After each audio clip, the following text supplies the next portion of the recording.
زه اوس په دې پوهېږم چې داسې مجرم قانون ته حواله کول پکار دي، خو نه په خپله باندې د ده علاج کول پکار دي. په 2021 کې په 4 تاریخ د 4 میاشت د روژې په لومړۍ ورځ باندې په 3 ورځ باندې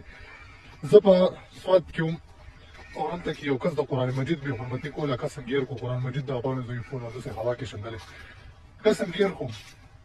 ډېر زیات خلک راجمع شو. خو بیا هم ما وی زه به د خلکو دا کانسپټ کلیر کوم او زما به هماغه وخت دا نظریه وه چې یاره داسې خلک قانون ته حواله کول پکار دي. نو ما هغه پولیس والا له ورکو او باقاعده ورسره ما کیس چالو کړو، تقریبا 21 22 23 24 2024 16 مارچ پورې ما هغه سره کیس وکړو. یو تاریخ پکې ما د دې وجې نه میس کړو، زه هم د 400 تاریخ په برخیره کې او یو تاریخ پکې ما د دې وجې نه میس کړو. ما وی چې جج یا عدالت ته دا یوه سبانه هم په لاس ورنشي چې یاره ځکه ګواهان موجود وو، ان د سپاټ سړی ګیر شوی هر څیز وو. نو ما وی چې دا ربانه دې ته په لاس ورنشي چې یاره دا کیسه چې مونږ یې بری کړو هغه کیسه دې معاملاتو کې بیا قانون او دې بیا ډېر کوشش کوي چې یاره مونږ د دې کیسې صحیح جانچ پړتال یا مونږ د ملزم په طریقې سره بری کړو، ځکه انګریزي قانون دی او دې د امریکا بیا هم یریږي ځکه چې کم جج یا کم وکیل په دې کې وي دا بیا بهر لاړه شي دا کیسونه مخکې جمع کېږي که نه پوره ریکارډ د دې پروت وي نو بیا لګېږي پکې دا ججان وغیره. نو ما هر قسمه کوشش کوم، تقریبا 4 کاله ما منډې تړلې، یو تاریخ ما نه قضا کوم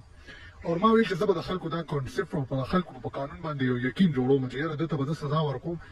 په هر قانون په منډه تړلې په هر لحاظ دله به زه سزا ورکوم چې خلکو ته پته لګي چې داسې مجرمان بیا عدالت او قانون ته حواله کوي. نو ما خپل کوشش کوم په 2024 16 مارچ نه 16 د مخکې زما چې کوم اخیری ما توصیه چې لاس تاریخ ورکړي ګواهانو پولیس والا ګواهانو زه پکې ګواه نور درې کسانو مونږ ګواهي ورکړه او تقریبا 15 شپږ ورځې بعد ما ته یو کس فون راغلی ما دې چې یاره دغه حساب او یو کس راغلی دی او ستا باره کې تپوس کوي کوم ځای کې چې مونږ مخکې نیولې او کوم ځای کې مونږ کار روزګار مخکې ما ته ویل چې دغه حساب ستا باره کې تپوس کوي او ما ته چې یاره خو دلته نشته دې ځای نه تللی ډېر پخوا او ما ته چې دا هغه کس دی کوم چې تاسو چې تا په سره کیس کوه قرآن کریم بې حرمتي کړی ما وایي چې ته د په ویښه خوبونه وینې ما خو درې ورځې شو چې تاریخ کړی دی څنګه راوځي ټوله دنیا ما ته وایي چې کیس دې مضبوط دی سړی به پانسي کېږي دا هغه مختلف وایي چې خپل دغه ته به رسي. ما هغه خبره چې په ګپ اړوله یو 3 ورځې بعد زما والد صاحب هلته ناست و زما والد صاحب یې نه پېژنده هغه کس راغلی و چې دغه دلته یو 400 والو دا د جوسان پوره هغې ورته بیان کړی داسې سیلک و هسې شو نو زما والد صاحب وپېژندلی خو زما والد صاحب یې نه پېژنده نو هغه ورته ویل چې یاره خو نشته دلته تللی بهر کې ما ته والد صاحب فون راغلی ما ته ویل چې یاره کس راوتی دی ما والد صاحب ته ویل چې پهله خو زه د بل کس خبره ما ګپ ګڼله زه شک کې پرېوتم ما ویل چې بابا تاسو کېدای شي دوکه شوی بل څوک یې ویل چې نه عمر کو 100% زه یقین سره ها کوم چې متعلقه نږدې تاڼه واچه په ذریعه چې مونږ نیولې وه کوم پولیس والا پر ګواهانو ما هغې سره رابطه وکړه ما یاره دغه حساب کیسه ده وایي چې کس مې راوتی دی که څه کیسه ده چې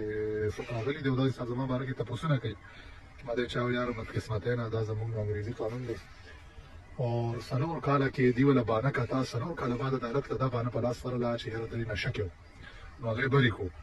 4 کاله مخکې د ده ټېسټونه وشو پېښور ته لاړو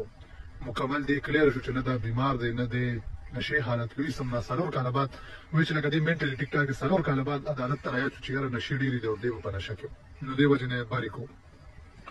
نو زه سوچ کې پرېوتم ما وایي چې هی زه اخته وم چې زه به دا خلک په قانون به یقین مضبوطوم د دې خلکو داسې خلک به زه قانون ته خلکو ته چې حواله کوي چې سزا دا خو ما سره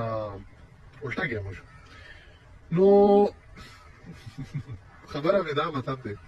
چې د جون مارک مالک خو الله دی خو بیا چې چا دپاره لکه د چا خلاف چې ما کیس وکړو بجای دی چې هغه ځای کې ما مردار کړی نو نه به ما ته د خپل ځان خطر او نه به مې ځان ساتلو او د غمه به بېغمه شوی خو بجای د دې چې ما قانون له ورکوم چې د ملک انتشار جوړ نه شي د هغې داسې نه راغلی چې اوس زه خپل ځان ساتم ځکه چې ما ته پته نه لګي باقي خو ګوره مرګ ژوند عزت ذلت هر څیز د الله لاس دی خو چې کوم انساني احتیاط وي نو اوس زه احتیاط کوم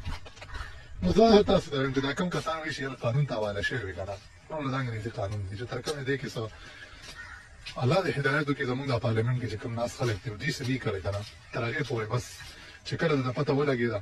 چې یاره دې سړي باندې ثبوت دی ګواه دی بس پرېږدی یې قانون ته مه حواله کړئ قانون ته چې حواله شي نو بیا به ځان ساتئ بیا د خپل ځان غم مه کوئ والسلام